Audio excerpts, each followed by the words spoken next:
भ्रष्टाचार के आकंठ में यह सरकार पूरी तरह से डूबी हुई है। आप जहां भी हाथ डालेंगे, जहां भी जाएंगे, वहां पाएंगे कि भ्रष्टाचार इस सरकार में बेतहाशा बढ़ गया है।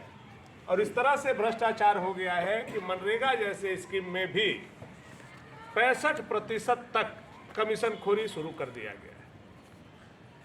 अब भ्रष्टाचार का आलम यह है कि भ्रष्टाचार जिला मुख्यालयों से, प्रखंड मुख्यालयों से, प्रदेश मुख्यालय तक, मुख्यमंत्री के आवास तक गुजरते हुए अब जो ऑटोनोमस बॉडी है, नीति आयोग तक, ये जेपीएससी आयोग तक ये भ्रष्टाचार पहुंचा है। हाल में यह घटना सर्वविदित है कि किस तरह से जेपीएससी में धांधली की गई, और धांधली निश्चित तौर पर भ्रष्टाचार के माध्यम से की जा रही है, यह सर्वविदित है।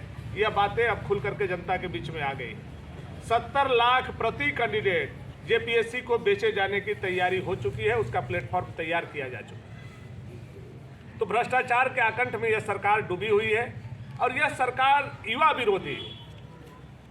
स्मरण होगा आप लोगों को कि सरकार ने चुनाव से पहले कहा था कि अगर हम सरकार बनाते हैं, हमारी सरकार बनती है, तो 5 लाख लोगों को नौकरी प्रत्येक साल देंगे, और अगर नौकरी नहीं दे पाएंगे तो उन बेरोजगार युवाओं को बेरोजगारी भत्ता देंगे।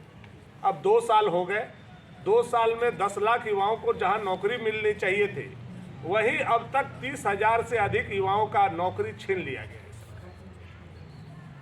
और बेरोजगारी भत्ता तो दूर की बात है, लगातार 2 सालों से ये युवाओं के बीच में बहस का बात चल रहा है। एन केन प्राकरेन केवल घोषणा करके, और बेरोजगारी भत्ता का जो बजट में भी प्रावधान किया गया था, उसको भी जमीन पर उतारने का काम यह सरकार ने, निकम्मी सरकार ने नहीं किया। रात दिन युवाओं के साथ छल, नियोजन नीति में गड़बड़ी। ये सरकार ने ऐसा नियोजन नीति बनाया है, ऐसा नियमावली बनाया है, जिसमें मगही, भोजपुरी, अंगिका, मैथिली और हिंदी, अंग्रेजी, संस्कृत, इन भाषाओं का स्थान नगण्य कर दिया गया, 0 कर दिया गया।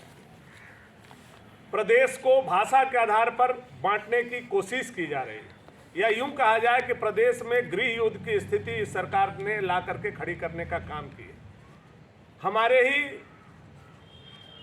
प्रदेश में अलग अलग बोली और भाषा वाले लोगों को अलग अलग नजरिया से देखने का काम भी मुख्यमंत्री के द्वारा किया जा रहा है।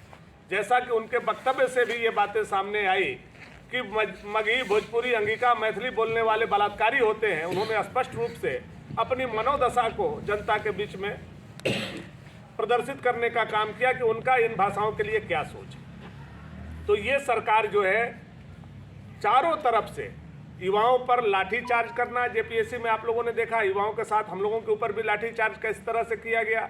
युवा जब हक मांग रहे हैं तो उनके ऊपर मुकदमा करना, उनको जेल भेजना। हजारीबाग में 4 निर्दोष युवाओं को नौकरी जब वो मांग रहे थे तो उनको उठा करके जेल के सलाखों के पीछे डाल दिया गया। ये निकम्मी सरकार यही काम कर रही है कि युवाओं को पहले धोखा दे करके वोट ले लिया, और वोट लेने के बाद युवा जब अधिकार मांग रहे हैं तो उनको जेल भेजने का काम यह सरकार कर रही है। तो कई अनगिनत घटनाएं हैं जिसको हम लोग लिखित रूप से भी आप लोगों को प्रतिवेदित करने का काम करेंगे। दूसरा, यह सरकार ने कई ऐसी घोषणाएं की थी। 3 लाख रुपया का हम आवास देंगे, आज तक नहीं दिया। 2,500 रुपया वृद्धा पेंशन हम लोग करने का काम करेंगे, नहीं किया। 2,500 रुपया क्विंटल धान हम खरीदेंगे, नहीं खरीदा। किसानों का लोन माफ करेंगे, नहीं किया। कई ऐसी अनगिनत लोक लुभावन नारे इन्होंने दिए, और आज 2 साल होने के बाद भी इस सरकार ने उसको अमली जामा पहनाने का दिशा में एक कदम भी बढ़ाने का काम नहीं किया। इससे पता चलता है कि ये झूठी सरकार है, ये मक्कार सरकार है, और लूट में तो निरंतर जारी है। उसका प्रत्यक्ष गवाह हमारा गढ़वा जिला है कि किस तरह से खनिज संपदा की लूट हमारे गढ़वा जिला में। आपके भंडरिया में अभी जिस तरह से कोयला की लूट हो रही है, वो आप लोग छुपा हुआ नहीं है। और आप ही के यहाँ बालू का किस तरह से लूट हो रहा है, यह भी आपके यहाँ छूट नहीं है। जो 2 मिनरल्स हमारे यहाँ थोड़ा बहुत हैं, उसी के लूट से आप पूरे झारखंड प्रदेश को उस परिप्रेक्ष्य में देख सकते हैं कि किस तरह से ये सरकार लूट करने का काम कर रही है। हमारे यहाँ पीएम आवास बनाने के लिए बालू नहीं मिल पा रहा है, और नोएडा तक हमारे यहाँ के तहले नदी का, हमारे यहाँ के डाड़ू नदी का, हमारे यहाँ के कोयल नदी का, हमारे यहाँ का सोन नदी का, नोएडा तक बालू भेजा जा रहा है। किसके संरक्षण में भेजा जा रहा है? सब लोग जानते हैं, सरकार के संरक्षण में ये अवैध कारोबार फल।